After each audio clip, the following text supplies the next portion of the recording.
Welcome back to the show. Now, you might try to save $1 here and there, but do you have much to show for it? We're about to hear 17 ways to save a total of $16,000 a year. Please welcome financial planning expert Helen Baker to the panel. Again. I need to hear this. All right, we're going to go through your first. There's quite a lot of tips to get through, so let's do your first 6 tips. Ask for a better power or home phone deal. That's worth up to $1,000 a year. Pay your bills automatically, so get the early discounts for $600 a year you can save. Save even more by reviewing your mobile phone plan. This is a good one. Cancel apps you don't use. I had a silly app that was costing me $7 a month that I've just closed down. Buy your cosmetics online. It's often cheaper that way. And change your credit card to lower interest rate with no fees. That's a great way to save about $250 a year. But what if you're trying to build up points on your credit card? What should you do? That's the trap, isn't it? Yeah. So back in the day, credit cards were free and then you would use your points as it accumulated. What happens now is we actually pay an annual fee for those cards. And then if you use the points, maybe it works or it doesn't, depending on what you're spending it on. The bigger issue is that I think psychologically, we spend more because we're like, oh, I'm getting points. And I've heard people actually say that. So then if you look at the interest that you're paying on that, 24%, are you really saving money or are you spending? Yeah, Plus the temptation to tap. And go, yeah, absolutely. It's so much quicker, yeah. And should you have a dedicated bills account? I've found that quite helpful. I've got an account I spend and an account I save. Not quite the same thing, but that helps, doesn't it? I love the bills account because otherwise it's like a roller coaster, particularly those rates and regos and insurance that come in one big chunk. So what I say to people is add up everything that's a bill for the year so you can go back and check what they are. It's quite frightening actually when you see how much it is. And then if you get paid weekly, divide it by 52. If you get paid monthly, divide it by 12. Put it in a separate account and then the bill money is already there. So again, you get those discounts because you're not late. And you smooth out that cycle as well as knowing exactly what's in your account is there for you to spend and save in the other accounts. Excellent. I have a bill account, but it keeps shortening. Edgy, political. Okay, on to the next tips, Helen.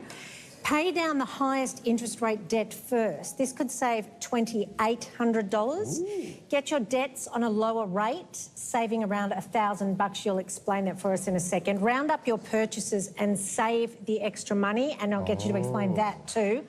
Don't smoke. Well, I don't even know how much it costs these days, but I know it's a lot. Yeah. Plus, it hits your insurance premiums. Think about that as well.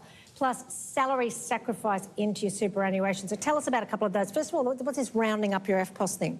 Yeah, so a friend of mine did this and there's an app for it or you can do it for charity. But what she did was round up to the nearest $5. So every time you spend something, it rounds up to $5. That money sweeps where you like. So for her, she put it to a home loan and within 1 month, she'd put another $450 on her home loan. So you imagine that over a year, it's a good $5,000 or more. So without even feeling the pinch of it, it just rounds up. Gosh, that's amazing. That is it. What should you contribute to your superannuation? Because that's always like, oh, you know, it kind of you think it seems so far away. Yeah. It does seem far away, which has its pros and its cons.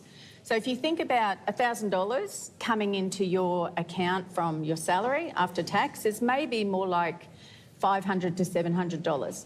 If that same money went into super, it's $850 because the tax rate is way, way cheaper.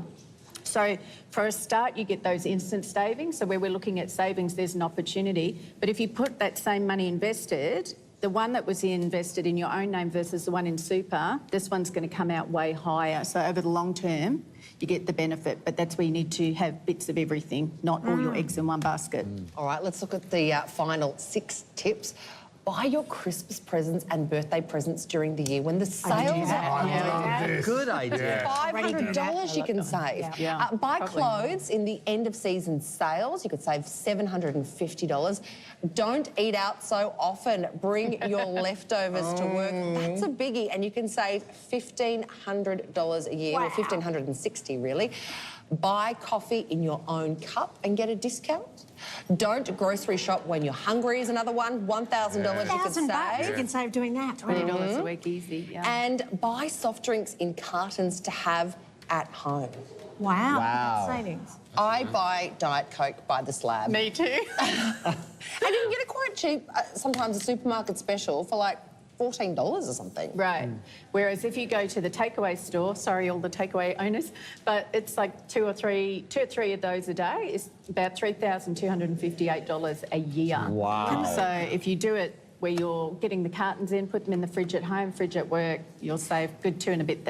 Can I ask a quick question? My daughter lost her last baby tooth. I don't cry because she's all grown up, but she got so she got the last money. She got $10 for the tooth. Yep. That tooth fairy, I believe, has been getting franking credits for a while.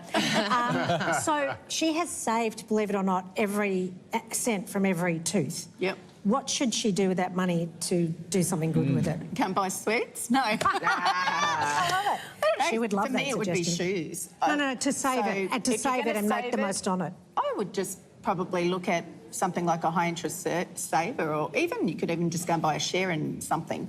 And Bitcoin? let it keep No, going. not so much. Okay, all right, Probably good to not know. that one. So if we add up all those changes you said today, we actually get to $16,000. And it we're could just be letting more. money slip through our fingers. Yeah. So I think one of the reasons is that we're primarily quite time poor. The other one is I don't think we realise how much it adds up to be. So if you start doing this and ticking away, you'd be surprised at how much it adds up to. And if you target, say, spread it over a year or do it in 1 month, do it every day for a month, work on one of those 17, then you've got maybe 10, 15, 20,000, depending on what it is. And that's probably more than most people earn in a month. That is I like the amazing. deal about the apps because I've signed up for things that say, oh, it renews automatically yearly. And you're like, oh, where's this big bill come from? So Right. that is such a good idea. Yeah, and there's often those where it's free and then it kicks in, and unless you're checking your statements, it'll just be hitting your card. So you don't need Netflix, just watch Channel 10. Yay! Helen's website is on your own 2feet.com.au. Helen Baker, great to see you. Oh, Thank you. thank Nice to you. see you.